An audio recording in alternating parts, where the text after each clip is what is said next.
জনাইছোঁ আৰু বৰ্তমান প্ৰেছৰ ভূমিকা আমি আটায়ে জানো আমাৰ সমাজত আমাৰ দেশত প্ৰেছৰ ভূমিকা সদায় গুৰুত্বপূৰ্ণ হৈ আছে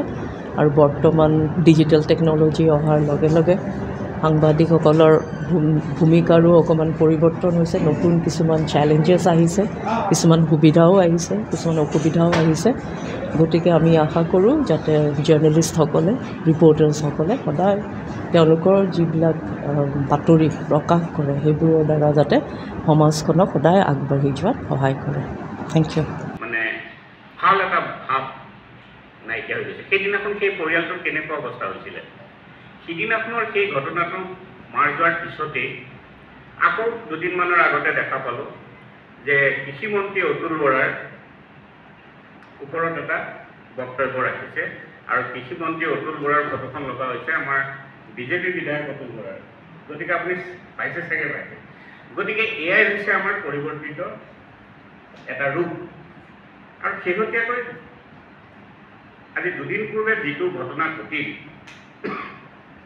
যে বিস্ময় নামৰ আলোচনীখন সকলোৱে নিশ্চয় জানে আৰু সেই বিস্ময় আলোচনীৰ পাতৰ এটা চৰিত্ৰ আছিলে চেণ্টুদা আৰু সেই চেণ্টুদাৰ চৰিত্ৰৰ সেই যিখন উপন্যাস আছিলে সেই উপন্যাসখনৰ যিগৰাকী লেখক আছিলে সেই লেখকগৰাকীয়ে বৈদ্যুৰ্য বৰুৱাৰ সেই চৰিত্ৰটোৰ কথা তেওঁ অসমৰ এখন দায়িত্বশীল পেপাৰ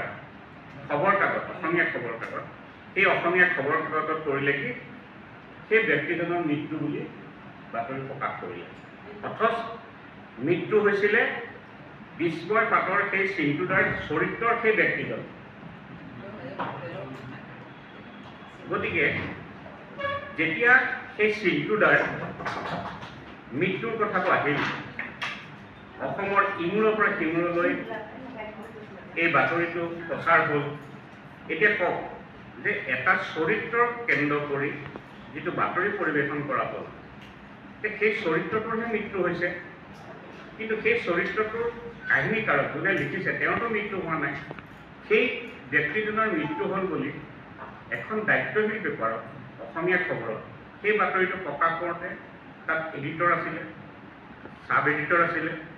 বা তেওঁলোকেনো সেই কথাটো জনা নাছিলে গতিকে মোৰ দৃষ্টিত এয়াই হ'ল সংবাদ মাধ্যমৰ পৰিৱৰ্তিতৰ এটা বাস্তৱ ৰূপ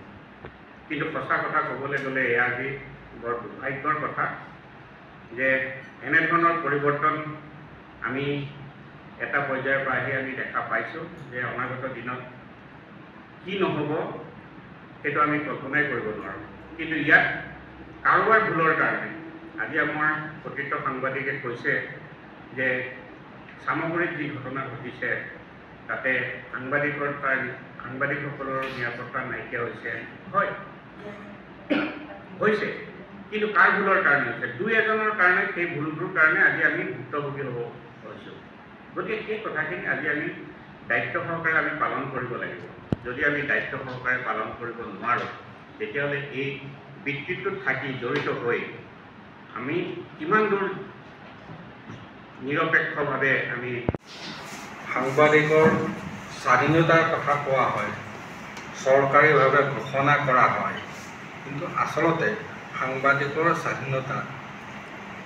চৰকাৰেই মানে খণ্ডন কৰি দিয়ে এতিয়াৰ সময়ছোৱাতো ছ'চিয়েল মিডিয়াৰ কথাটো বাইদেৱে কথাটো কৈছে ছ'চিয়েল মিডিয়া মেইন ষ্ট্ৰীম মিডিয়াৰ বাবে এটা সাংঘাতিক মানে হেৰি হৈছে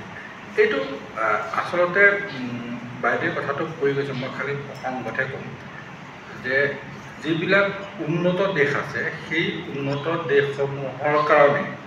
ছ'চিয়েল মিডিয়া সমস্যা নহয় বাইদেৱে কৈছে যে যিটো ভাইৰেল কৰি দিয়া হয় সেইটো সঁচা নে মিছা এইটো জাজ কৰিব লাগে আৰু যিহেতু উন্নত দেশৰ জনসাধাৰণ প্ৰায় শিক্ষিত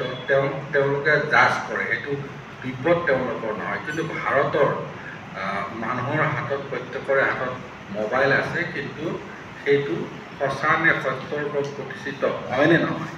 জাজ নকৰাকৈ ফৰৱাৰ্ড কৰি দিয়ে এইটো এটা মানে সংবাদ মাধ্যমৰ কাৰণে এটা ভীষণ সমস্যা আৰু সংবাদ মাধ্যমে নিজে সৃষ্টি কৰা কিছু সমস্যা আছে মই নিজক সমালোচনা কৰিবলৈ মই বেয়া নাপাওঁ আমি যিকোনো কাৰণতে হাউচৰ বাধ্যবাধকতাতেই হওক যে আমি নেগেটিভ নিউজৰ ওপৰত বেছি গুৰুত্ব দিওঁ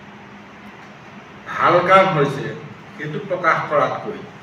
বেয়া কাম কিমান হৈ আছে সেইটোত আমি বেছি গুৰুত্ব দিওঁ আৰু সেইটো দিবই লাগিব কিন্তু ভাল কামখিনি প্ৰচাৰ কৰা আমাৰ দায়িত্ব থাকে কিন্তু আমাৰ যিখিনি মফচলীয়া সাংবাদিক তেখেতসকলে এই দুইটা ভাল আৰু বেয়া এই দুইটাৰে বাতৰি সংগ্ৰহ কৰে বাতৰি প্ৰেৰণ কৰে কিন্তু মফচলীয়া সাংবাদিকৰ বাতৰিটো প্ৰকাশ কৰাৰ যিহেতু ক্ষমতা নাথাকে হাউচে কৰে গতিকে বহু ক্ষেত্ৰত তেনেকুৱা নিউজ বাদ পৰি যায় আৰু ফলশ্ৰুতি মফচলীয়া সাংবাদিকসকল ৰাইজৰ দৃষ্টিত কেতিয়াবা মানে পক্ষপাতিত্বৰ ৰসত পৰে যে এই নিউজটো তেওঁ কালেক্ট কৰিলে জানি শুনি তেওঁ মানে নপঠালে বা প্ৰকাশ নকৰিলে তেনেকুৱা ধৰণৰ কিছু সমস্যা আমাৰ মাজত আছে আৰু দ্বিতীয়টো হ'ল পেইড নিউজৰ গুৰুত্বটো বাঢ়ি গৈছে মানে হাউচবিলাকে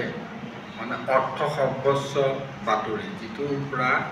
অৰ্থটো বেছিকৈ পায় তেনেধৰণৰ বাতৰি প্ৰকাশত গুৰুত্ব দিয়ে তাৰ ফলত গ্ৰামাঞ্চলৰ বহু গুৰুত্বপূৰ্ণ বাতৰি হয়তো সময়ৰ বাবে সেইটো প্ৰকাশ নহয় তেনেকুৱা ধৰণৰ বহুত কথা আছে আজি ৰাষ্ট্ৰীয় প্ৰেছ দিৱসত নিজৰ বেছিকৈ বেয়া ক'লেও বেয়া হ'ব গতিকে মই নকওঁ মই পুনৰবাৰ ৰাষ্ট্ৰীয় প্ৰেছ দিৱসৰ উল্লেখ জনালোঁ জুবিন গাৰ্গৰ গীতসমূহৰ ওপৰত আধাৰিত গানে কি আনে নামৰ এটা সুন্দৰ অনুষ্ঠান আপোনালোকৰ ওচৰলৈ আহি আছে অতি শীঘ্ৰে অহা 15 আগষ্টৰ পৰা ধেমাজিৰ পৰা প্ৰথম অডিশ্যন আৰম্ভ হ'ব আৰু সেই অডিশ্যনৰ যোগেদি বিভিন্ন কণ্ঠশিল্পীসকলে যিসকলে এই অনুষ্ঠানত যোগদান কৰিব বিচাৰে তেওঁলোকে এই অডিশ্যনৰ যোগেদি আগবাঢ়ি আহক আৰু জুবিন গাৰ্গৰ বহুত ভাল লগা গান আমি সদায় শুনি আহোঁ আৰু আপোনালোকৰ যদি ভাল লগা গান থাকে জুবিন গাৰ্গৰ আপোনালোকে গাই ভাল পায় তেন্তে অডিশ্যনত যোগদান কৰক মোৰ ফালৰ পৰা আন্তৰিক শুভকামনা থাকিল এই সম্পূৰ্ণ অনুষ্ঠানটোলৈ ধন্যবাদ